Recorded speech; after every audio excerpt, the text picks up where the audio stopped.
Okay. Well, welcome everyone to another episode of our unofficial shadow pod, as it's being called these days.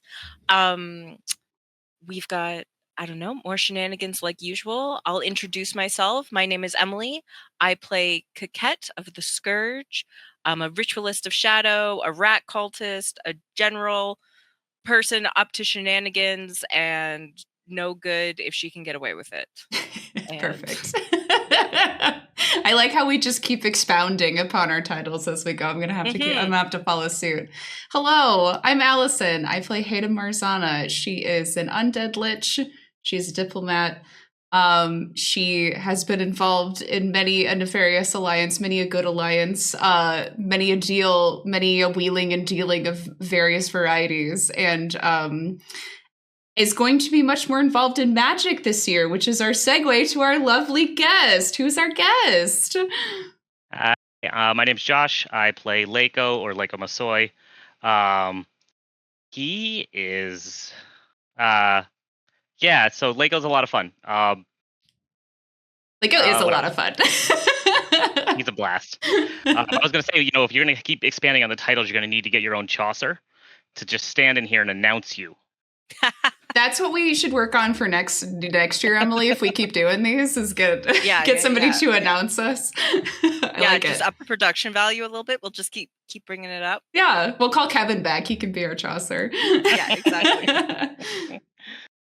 Well, Josh, okay, you told us Leiko, and you told us he's a lot of fun. But tell us more about your character. What's he like? What's his whole deal? So Leiko, I started playing Leiko 25 years ago. Really? Yeah. I started playing Leiko when I was 14. Wow, and he's withstood the test of time. I don't think most people can say that about characters that they play in present day, and least of all in their 30s. Yep. I started him way back when. He was my first LARP character, and I've grown up with him since. And he's gone through a lot. Like, beginning storyline, and I won't go super detailed with this, but like the beginning storyline was very much the like angsty teenager where, he went through every problem in the world to get where he was.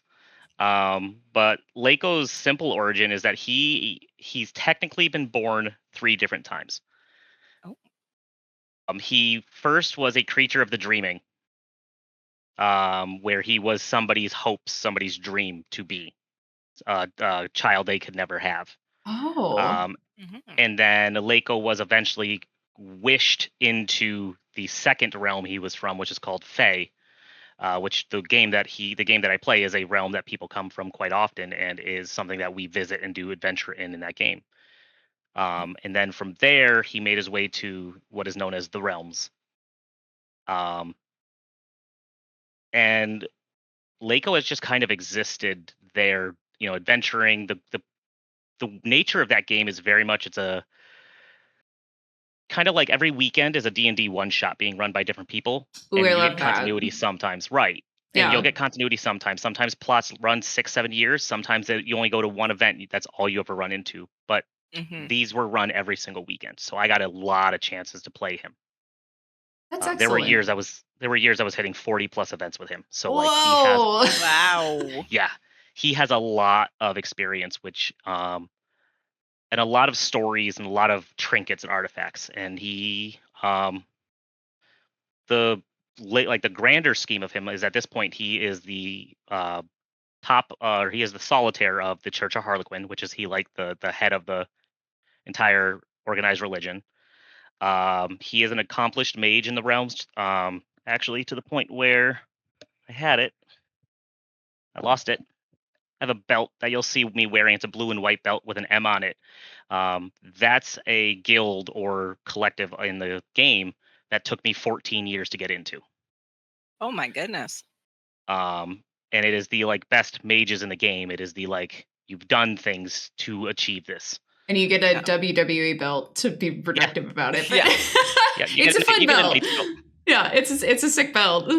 Do we think that's like? I think it's really interesting that you've had that much. You're saying like Leiko has all of these experience, but conversely, you've also had this much experience getting to play him and like explore him as a character. That's really interesting and unique. I don't think a lot of people can say that. Yeah. No, it's a blast. It's great. And I could talk for hours. And if people want to hear more, Leiko is, and we're probably going to go over it later on, but Leiko will be around to explain stuff in the gathering. So Yes. Yes. We will definitely get to hear more about that soon. We're going to do a little bit of foreshadowing. But first, before we get into stuff about the gathering, why did you decide to join Shadow? You're one of our buddies over there at camp. You and I started the same year. So what drove you to pick Shadow? Combination of a few things. One, like a lot of other people, my friends were there, you know.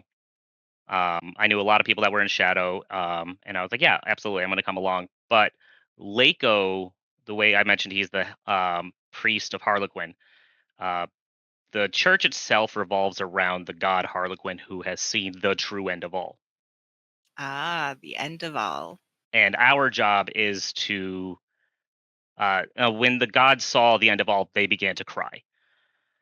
And so our job is to stop the god from crying, to keep the entertainment going, and keep Harlequin laughing. Because as long as they're laughing, they're not crying, which means the end is not there. Oh, I love that. That's it's very bittersweet in a very literal sense. That's what an interesting theming to all of that. We're the shepherds of chaos, where we don't participate in chaos, but we do everything we can to keep it moving. And we've accepted that the end is coming, but that doesn't mean we need it now. Yeah, you're just prolonging it as much as possible. Yep. I dig it. That's excellent. Yeah, I had heard you talk about the Church of Harlequin in the past from when we played, but knowing that that's kind of the so like from your perspective for your character, where would you put him on I'm assuming chaos is kind of jovial in some senses too. It's like, you know, it's got a lot of different faces to it, but sort of what's his personal motivation for sparking chaos outside of just keeping the god laughing? So Leiko is a fae, specifically a World of Darkness puka. And so jokes are where he thrives. But at this point in how long I've been playing him, it's not the jokes that he plays are for him or for his god. They won't always make sense to people. And going with the theme of chaos, it doesn't always have to be humorous. It doesn't always have to be obvious, because what makes a god laugh? Nobody knows. Yeah. You just got to keep throwing spaghetti at the wall.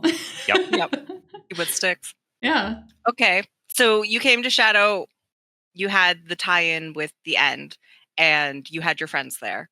But why have you stayed in Shadow? What's kept you here? Because I know some of your friends, like some people have gone to the bazaar. So what's keeping you in Shadow? So what's funny about that is I think I'm the only one left out of my friends that were in Shadow. They're all our little satellite group in the bazaar, to be fair, but it's little seeds we've planted, right? Yeah, we have just a bunch of free agents throughout the Drachenlands. Honestly, it's the people I met, without question. Yeah. They've been so welcoming and inviting. The other part of it too is that the second year I spoke with Kevin, and we looked at starting the Embrati. You know, there was a large group of us that wanted to do this, and like that was such a big pull for me to keep coming back, because looking for ways to help new players and looking for ways to kind of create a space where new players can find a home and find help and find assistance is so important to me as a player. Yeah. So just to clarify for everyone, the Umbrati is a Shadow specific group of veteran players who kind of volunteer their time both in game and out of game to help new players. And I think we're the only camp that has such a group. And yeah, Josh and Kevin are two of our lead figures in it. So yeah, sorry, keep talking. Just wanted No, to you're clarify. fine. I wasn't sure if people like knew it existed. But the other part of it too is like Shadow as a whole is such a happy collective of people that you're going to run into just all these different personalities. You know, at one point you could have complete ridiculousness going off to one side, and then literally 10 feet away is RP that's been cranked to 11, and then they meet. It's And very true. Yes.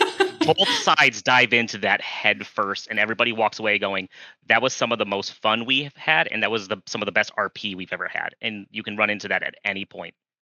Yeah, I think that's a very apt thing to describe too, because I think we've touched on it in a lot of different ways where we can have like this like unbridled chaos and kind of jovial nature, and then like very, very serious to the point where people are brought to tears. And we often use the term within camp that like everybody's a little bit extra, and I think like if it's role play, if it's projects, if it's whatever, like everybody's just got a little bit of that in them. But it really ramps up. It does ramp up in a very interesting and like kind of magical way when rubber hits the road and everybody gets to game, because everybody's doing everything with their whole chest all the time.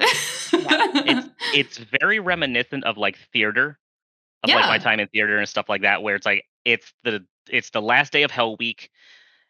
Everybody is there. They can snap into character any moment. Everybody's ready to go, but everybody else also just having a good time, and they're there to enjoy it. Yeah, definitely. I didn't get to be a theater kid in any of my schooling, but like I often think of that with Shadow, where it's like Shadow's kind of my excuse to be a theater kid later in life, because I never got to be. Yeah. A few people have kind of talked about Shadow Camp as the theater kids camp. Like, I think that's very apt. It's an appropriate analogy for sure. So what's your favorite part of the camp experience, Josh? This doesn't have to be Shadow Camp specific, but just in general at Drachenfest. Like we talked about a lot, you've got Friends in the Bazaar, you've got numerous different camping experiences under your belt from LARPing so much, I'm sure. What's your favorite part about the camp experience? I love the heat. No. Get out of here. No, realistically, it's so many people coming together to do this, right? And they're all there, and I'm a crafter at heart. Like, I love crafting. It's what I do. It's my hobby. It's my commission. It is my fun time. And so seeing how creative people can get and how much they've done, and just walking around and looking at them and going, you put time into this, and knowing that everybody there came together and did their own levels of that is so fun. It is. Yeah. It's very gratifying seeing it all come together. I know Jackie had mentioned sort of seeing the visual storytelling happening around the entire campsite too. There's a lot that can be said just from seeing how much effort and like what people decided to put effort into, and like how they decided to showcase those things. It's neat. Yeah. So it's that, and then it really is just being in the world, playing with the people and just seeing what stories come out of it, and the laughter and the memories that all come from it. There's a lot of people that I've made friends with that I talk to on a daily that I would have never met without this. Yeah. Yeah. That's very true. Yeah, we have some good peeps. Definitely. Well, okay. So now let's go back very Shadow specific. Do you have a favorite quirky Shadow moment? So this could be something you did, something you saw, something you just happened to be passing by and you're like, what the hell? Like, what's your favorite quirky Shadow moment? So I have a really bad habit of never being around when something big is going down. You do, actually. I forgot about this. I have a knack for every time something major, entertaining, like people talk about the ritual that happened. I'm like, I had no idea. I think I was even in camp for that and I missed it. But there's two. One of them already got mentioned, and that was the gnome party that happened. Yes, gnome night was peak. Yep. So the other one was actually Emily, you were involved in. Oh. You were involved in the start of it, and it was the ritual that we helped an individual purge themselves of an affliction. Oh, okay. And what ended up happening is Lako took a version of the affliction onto himself after the ritual. That causes his lips to seal up whenever he gets the magical healing cast on him. Yes. Oh, what an effect! And like, once other players realized that happened, there were some that really just started like pranking him by just like running by and healing him, or like messing with him and stuff like that. But then other people really dove into like cutting his lips open and like how much it hurt, and like being like, I'm so sorry, like, and just that kept going. And I might just keep running with it this year, to be honest, because it hasn't been cured. So why not? Why not? If people, especially if people caught on to it, I'm like so enamored that people caught on to it that hard. And of course, and now leaned you've into it. announced to the whole internet that this is a thing, and who knows who's going to heal you in the future. But Who's going to use this for ill? Maybe that was part of my plan all along, right? It's the whole pants aspect. Yeah, it's good.